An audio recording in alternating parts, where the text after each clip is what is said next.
Palagay na natin totoo yung sinabi. Papalagay na natin totoo yung sinabi ng human rights. Na sino nakinabang yan? Ako. Ako ang nakinabang. Pamilya ko. Nakinabang sila dyan sa patay na yan. Sino? Sino nakinabang? Kayo, ang anak ninyo, ang bayan natin, ang nakinabang. Sino nalagay sa alanganin?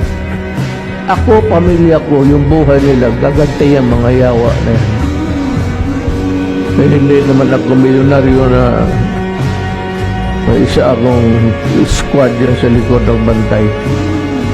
Ako ba ang napoproblema ngayon? Ako ang nakinabang.